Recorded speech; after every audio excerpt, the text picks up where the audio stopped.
dijual.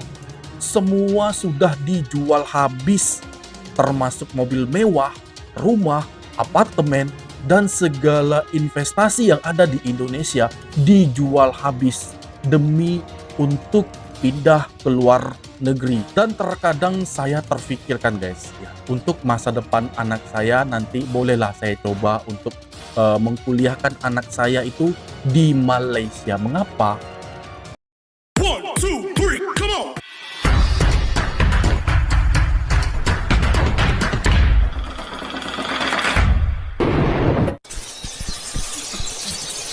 Hidup orang itu emang beda-beda. Tapi gue memilih untuk jual semuanya dan mulai dari awal lagi di luar negeri. Banyak orang yang bilang, lu ngapain sih ngelakuin itu semua? Ya karena gue ngerasa ini tantangan baru aja. Terlepas dari kebobrokan pemerintah yang ada di Indonesia, yang mereka nggak ngedukung pengusaha Indonesia buat maju di negaranya sendiri. Mendingan sekalian gue buka bisnis di luar negeri dan cari tantangan baru. Meskipun mungkin terlihat mulai dari nol lagi, tapi gue nggak takut buat ngejalaninnya. Kalau di Indonesia aja gue bisa sukses tanpa modal apapun awalnya, apalagi gue bisnis di luar negeri yang udah bisa punya modal kayak gini. Bukan cuma modal duit, tapi juga modal pengalaman dan juga pengetahuan. Apalagi gue juga udah mulai punya koneksi banyak di luar negeri. Entah itu para konglomerat di Amerika, di Inggris, di Eropa, maupun partner gue di bidang yang lainnya juga. Itu bakalan ngebuat bisnis jauh-jauh lebih mudah. Gue udah punya privilege itu semua, ya ngapain gue tunda-tunda lagi kan? Sesegera mungkin kalau bisa gue cabut dari Indonesia, ya mendingan gue langsung cabut. Daripada gue berlama-lama di Indonesia nanti ujung-ujungnya juga kalah di negara sendiri. Lo lihat aja tuh coba di Pantai Indah Kapuk, Jakarta Utara. Yang bisnis sudah orang Cina semua. Mereka bisa tuh minjem nama orang Indonesia buat buka bisnis di Indonesia. Gue heran ya, temen gue ada yang mau dibayar 30 juta setahun buat disewa namanya. Udah hal itu bisa terjadi, menurut gue harga diri bangsa Indonesia tuh udah gak ada lagi bisa dimainin kayak gitu. Atau memang sengaja dibuat kayak gitu karena mereka udah main sama oknum-oknum pejabat-pejabat kita. Ya balik lagi, gue dapet kesempatan untuk bisnis di luar negeri, ya langsung gue ambil. Makanya tahun 2025 ya gue gak main-main untuk ekspansi. Dan perusahaan gue di beberapa negara udah siap running di tahun ini. Ada di Amerika, di Eropa, di Inggris, Jepang, dan juga Singapura. Dijual.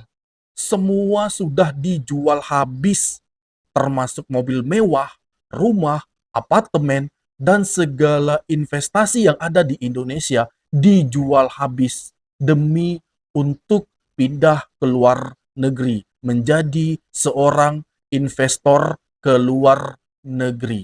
Dan inilah yang menurut saya sangat bahaya. Mengapa?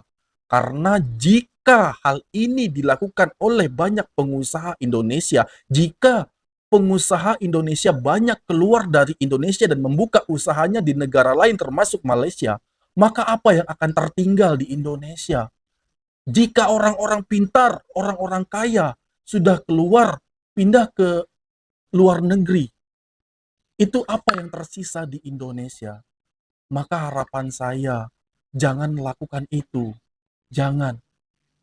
Karena semua orang masih memerlukan, termasuk pengusaha muda yang dapat membuka peluang pekerjaan bagi banyak orang di Indonesia ini. Dan mohon kebijakan pemerintah untuk dapat menyelesaikan masalah ini.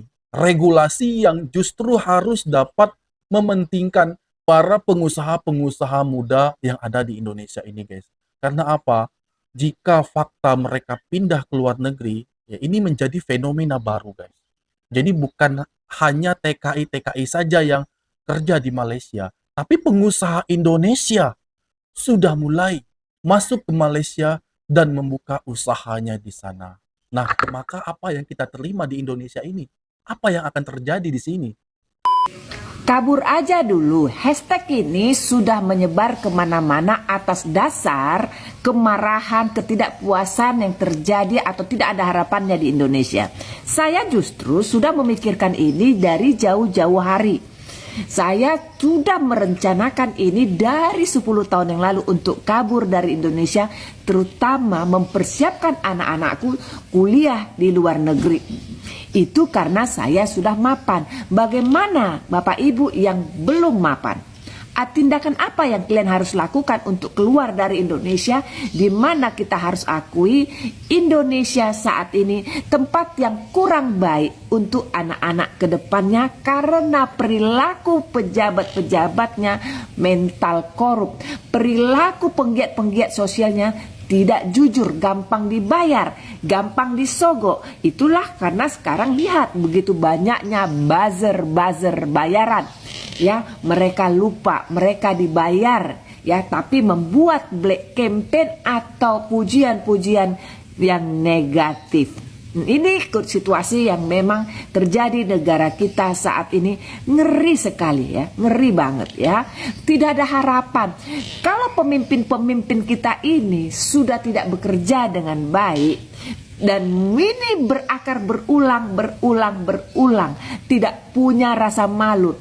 Seperti peristiwa pagar laut adalah salah satu cerita ya, di mana itu jelas-jelas kesalahan, tapi satu pun tidak ada pejabat yang berani speak up siapa yang salah. Yang dikorbankan malah kerucu-kerucu di bawah. Itu terjadi di Indonesia saat ini. Rakusnya pejabat-pejabat, rakusnya politikus, rakusnya lembaga-lembaga agama. Ada sekarang perang antara lembaga agama A, B, dan C ya, saling serang gitu ya.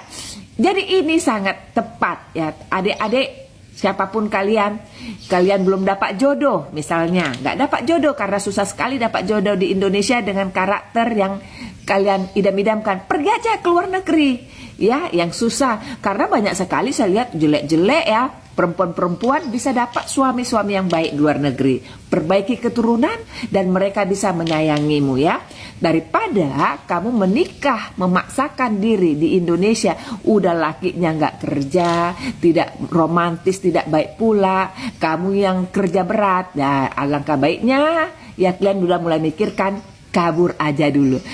Yang poin yang mau aku sampaikan, kabur aja dulu ini tiba-tiba bergema sekarang ini. Saya senyum-senyum karena saya udah mempersiapkan ini dari 10 tahun yang lalu. Kenapa saya tertarik mengkuliahkan anak-anak saya ke luar negeri? Karena saya, satu hal tujuan saya biar mereka mandiri.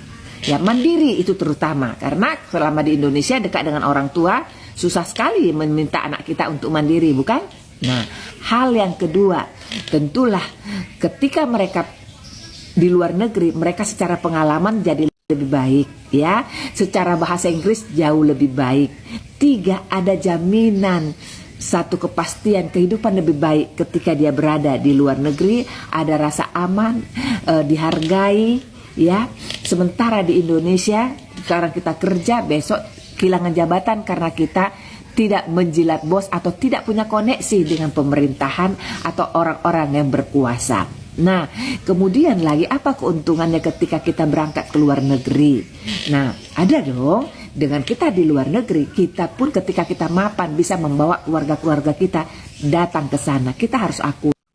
Wow, bagaimana keluh kesah yang disampaikan oleh ibu ini ke media sosialnya. Dia mengatakan, tagar kabur aja dulu telah menggema di Indonesia karena banyak orang Indonesia yang mengeluh bagaimana tentang hal yang terjadi di dalam negeri, makin maraknya korupsi yang ada di institusi yang ada di Indonesia. Dan kalau saya berpikir, tolonglah jangan anggap hal ini sebagai hal yang mengajak semua orang untuk melakukannya. Tetaplah stay di Indonesia, tetaplah berjuang di Indonesia, karena Indonesia adalah tumpah darah. Banyak orang yang memerlukan orang-orang pintar di dalam negeri, sehingga ada kestabilan guys. Untuk mengelola negara tentu kita perlu SDM yang unggul. Janganlah SDM yang unggul itu semua pergi dari Indonesia, ya, menuju ke negara lain, menuju ke Singapura, ke Malaysia, dan berbagai negara lainnya. Karena kami di Indonesia perlu SDM-SDM yang tentu dapat membangun negara ini di masa yang akan datang. Dan memang rumit guys, pekerjaan Pak Prabowo Subianto, bilalah dia sudah bekerja keras seperti ini, tapi tetap saja terjadi korupsi, dan korupsi selalu terjadi, maka akan sangat susah negara Indonesia menuju negara maju. Ini sangat rumit guys. Pak Prabowo sudah berjuang sekuat tenaga dan sudah marah-marah di dalam pidatonya. Tapi apa yang terjadi? Para koruptor juga masih tetap tertangkap. Itu menjadi bukti bahwa masih adanya tindak ingin menang sendiri, ingin memenangkan keluarganya, mensejahterakan keluarga dengan memakan uang rakyat. Dan terkadang saya terfikirkan guys, ya, untuk masa depan anak saya nanti bolehlah saya coba untuk mengkuliahkan anak saya itu di Malaysia. Mengapa? Ya, Ya tentu saja karena kuliah di Malaysia itu juga murah. Yang kedua adalah kualitas. Semua orang tidak bisa menafikan hal tersebut. Ya, karena itulah banyak orang tua ingin menyekolahkan anaknya di Malaysia. Termasuk saya sudah ada di dalam pikiran ini, guys. Tapi entahlah bagaimana besok, tergantung nasib aja ya. Dan ya semoga yang terbaik aja bagi anak-anak kita di kemudian harinya. Oke, demikian tadi video aku. Semoga video ini bermanfaat bagi kita semua dan aku mohon maaf jika ada kesalahan kata, kesalahan sikap pada Anda semua mohon dimaafkan dan aku akhiri. Wassalamualaikum warahmatullahi wabarakatuh.